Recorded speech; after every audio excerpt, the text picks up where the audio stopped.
कह रहे हमारे आपके बीच में क्या बराबरी। हमने कहा हाँ बिल्कुल बराबरी नहीं है। गूगल पे एक जमाने में ऐसा था कि भिखारी टाइप करिए तो इमरान खान की फोटो आ जाती थी, कि भिखारी टाइप करिए तो इमरान खान की फोटो आ जाती थी।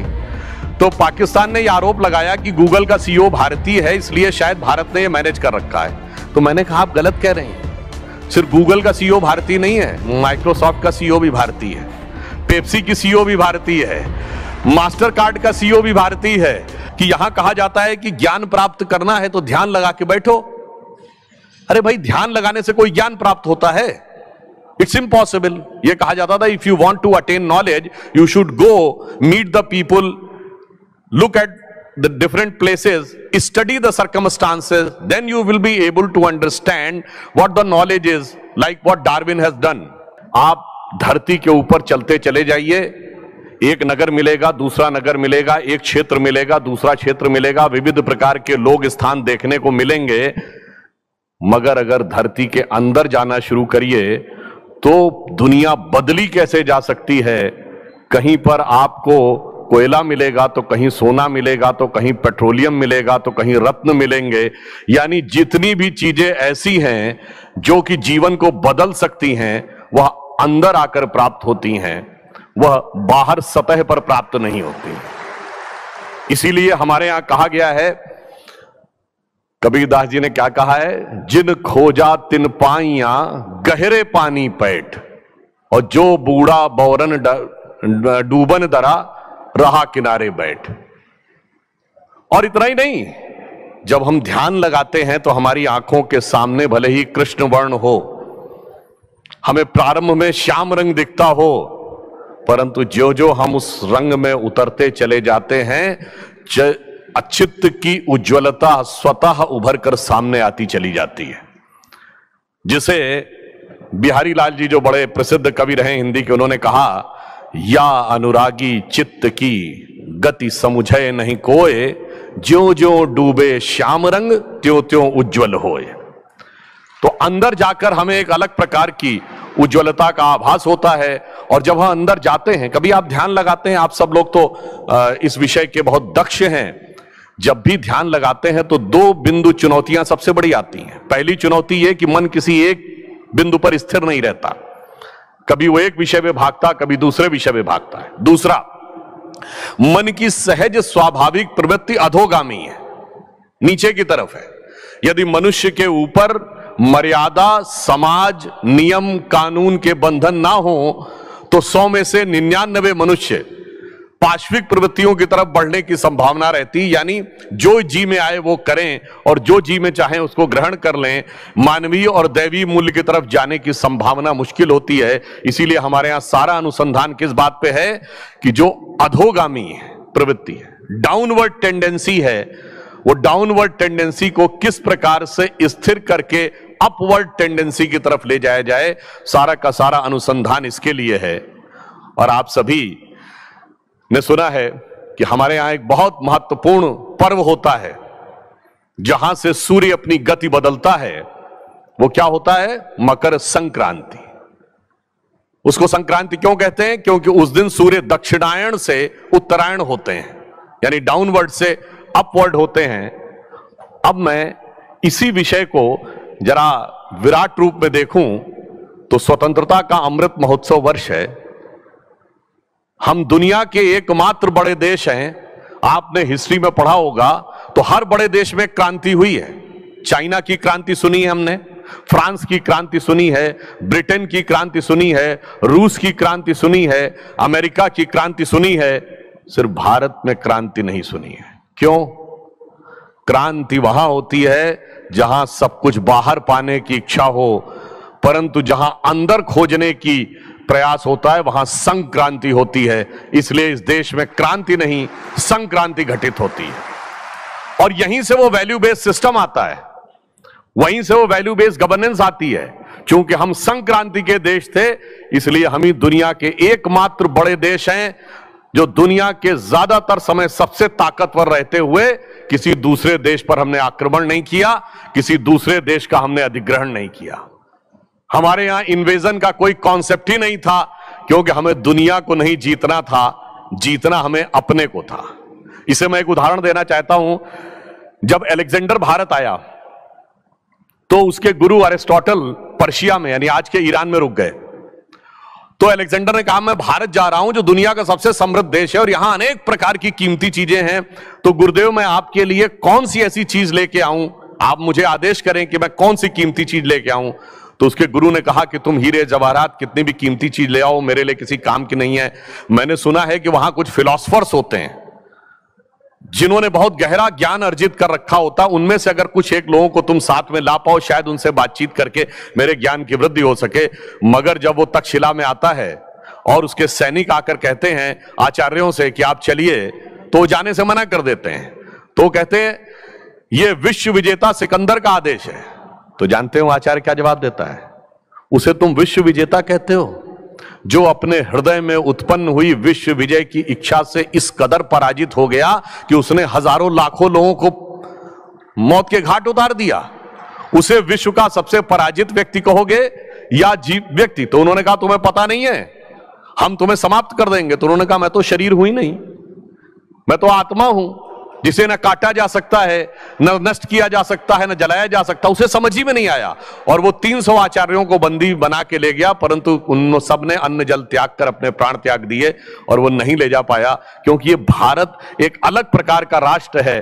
मैं एक उदाहरण देना चाहता हूं, सिर्फ आज से 60-70 साल पहले इस बात को लेकर भारत का, भारतीय संस्कृति और हिंदू धर्म का मजाक उड़ाया जाता था कि यहां कहा जाता है कि ज्ञान प्राप्त करना है तो ध्यान लगा के बैठो।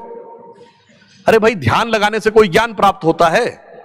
It's impossible. यह कहा जाता था if you want to attain knowledge you should go meet the people, look at the different places, study the circumstances, then you will be able to understand what the knowledge is, like what Darwin has done.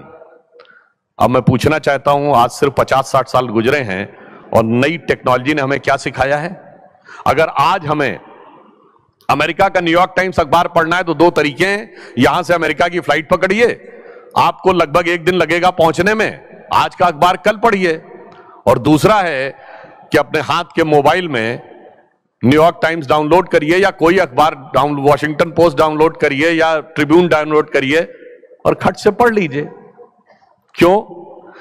ये एक device है, device में supporting software है और supporting software के साथ connecting network है। ठीक उसी प्रकार से हमारा शरीर एक डिवाइस है, हमारा अंतःकरण, मन, बुद्धि, चित्त, अहंकार सपोर्टिंग सॉफ्टवेयर है और ये सब नेटवर्क से कनेक्टेड है, जहां संपूर्ण ज्ञान इस आकाश में है। बस हमें उससे संबंध स्थापित करना है और स्वतः ज्ञान की अनुभूति होती है। और यहां आपने देखा कि यहां उसी प्रकार की साधना होती है, परंतु कई बार वैल्यू भटक जाए तो क्या होता है? मेरे मन में भाव आता है, जब यह संस्थान शुरू हुआ, मैंने पढ़ा 1937 में सिंध में, जो आज के हैदराबाद, सिंध में जो आज के पाकिस्तान में था, वहां प्रारंभ हुए, वहां से यहां आ गए। और जानते क्या होता है? जब इस ढंग की पुण्य प्रताप की चीजें किसी स्थान से बदलती हैं तो उस स्थान की गरिमा, उस स्थान का प्रभाव वह भी समाप्त हो जाता है। आज 75 वर्ष स्वतंत्रता के हुए हम, और जहां से आपका संस्थान शुरू हुआ था, इन दोनों जगहों के मुकाम में कितना अंतर आ गया। मैं पहले इस विषय का उल्लेख कर चुका हूं कि एक बार मैं टीवी डिबेट में था और पाकिस्तान की एक पत्रकार महोदया कहने लगी कि अरे हमारे आपके बीच में क्या बराबरी? हमने कहा हाँ बिल्कुल बराबरी नहीं है। उन्होंने कहा कि भाई आपके अमेरिका में बहुत बड़े बड़े लोग हैं, इसलिए आप अपने हिसाब से चीजें मैनिपुलेट कर लेते हैं, क्योंकि उस जमाने में गूगल के ऊपर कुछ लिखा जाता था तो कुछ ऐसी चीज आ जाती थी जिसको लेकर उनको बड़ा कष्ट था उस जमाने में। मतलब मैं इस विषय का यहां उल्लेख नहीं करना चाहता, फिर भी कह देता हूं। गूगल पे एक जमाने में ऐसा था कि भिखारी टाइप करिए तो इमरान खान की फोटो आ जाती थी। तो पाकिस्तान ने यह आरोप लगाया कि गूगल का सीईओ भारतीय है, इसलिए शायद भारत ने यह मैनेज कर रखा है। तो मैंने कहा आप गलत कह रहे हैं, सिर्फ गूगल का सीईओ भारतीय नहीं है, माइक्रोसॉफ्ट का सीईओ भी भारतीय है, पेप्सी की सीईओ भी भारतीय है, मास्टर कार्ड का सीईओ भी भारतीय है। और इतना ही नहीं, एक जमाने में जो सबसे बड़ा सिटी बैंक है उसका सीईओ भी भारतीय था। हमारे यहाँ बहुत बड़ी बड़ी कंपनियों के चीफ हैं, मगर आप और हम साथ साथ चले थे। आपके यहाँ भी बहुत से चीफ हैं, लश्कर-ए-तैयबा का चीफ है, जैश-ए-मोहम्मद का चीफ है, अल-कायदा का चीफ है। तो यह दर्शाता है कि अगर आप वैल्यू से भटक जाते हैं तो आप कहां से कहां पहुंच जाते हैं। इसलिए मैं सिर्फ यह कहना चाहूंगा कि आज जैसा कि अभी बताया आप कि यह डायमंड हॉल है और यह डायमंड जुबली है। हमारा स्वतंत्रता का अमृत महोत्सव पूर्ण हुआ है। प्रधानमंत्री श्री नरेंद्र मोदी जी ने कहा है कि यह पूर्ण नहीं हुआ है, यह अमृत काल की शुरुआत है। यह अमृत काल की प्रथम अरुणिमा है जो अगले 25 वर्षों में भारत को वहां पर पहुंचाना है जो इसका वास्तविक भवितव्य था, और उस सब के लिए हमको प्रयास करना है। और वह भवितव्य क्या था? वह भवितव्य यह था कि हम दुनिया में उठेंगे तो सिर्फ एक सुपर पावर बनने के लिए नहीं। पावरफुल आदमी के बगल में आप खड़े होते हैं तो आपको थोड़ा ठिठका हुआ, थोड़ा संकोच, कभी कभी थोड़ा सा दबा हुआ महसूस करते हैं। हम वर्ल्ड की सुपर पावर बनने के लिए नहीं उठ रहे हैं, हम जगत गुरु बनने के लिए उठ रहे हैं। क्योंकि जब गुरु के बगल में आप खड़े होते हैं तो आनंदित, आह्लादित महसूस करते हैं। तो yes, in this Amritkal, we are all set to rise on the scenario of the world, not to dominate the world, but to motivate the world. आप कहेंगे तो सैद्धांतिक बात है, क्या यह वास्तविकता में है? एक झलकी तो दिख गई जब अंतर्राष्ट्रीय योग दिवस हुआ, आज पूरी दुनिया में मनाया जाता है। अरे राष्ट्र तो छोड़िए, जो लोग योग करते हैं क्या वो मोटिवेट नहीं होते? ये हमारे राष्ट्र की शक्ति है, ये हमारी संस्कृति की शक्ति है। इसलिए हम विषय को ज्यादा आगे न ले जाते हुए सिर्फ एक छोटी सी बात कहेंगे। कभी कभी हमारे यहां जो कथानक हैं उसके अंदर भी बहुत से सूक्ष्म तत्व होते हैं जो आपके ध्यान साधक ही समझ सकते हैं, दूसरा कोई नहीं। उदाहरण के लिए मैंने एक बात पहले कभी कही कि कभी आपने सोचा कि सीता जी जब वन में थीं और मृग सोने का दिखा और उन्होंने भगवान राम से कहा जाओ सोने का मृग होता है, जरा इसके पीछे अनुसंधान करो जाके, इसका अर्थ क्या है? आप सब ने संस्कृत का वह कहावत सुनी होगी, विनाश काले विपरीत बुद्धि, परंतु इसका पूर्ण श्लोक जानते क्या है?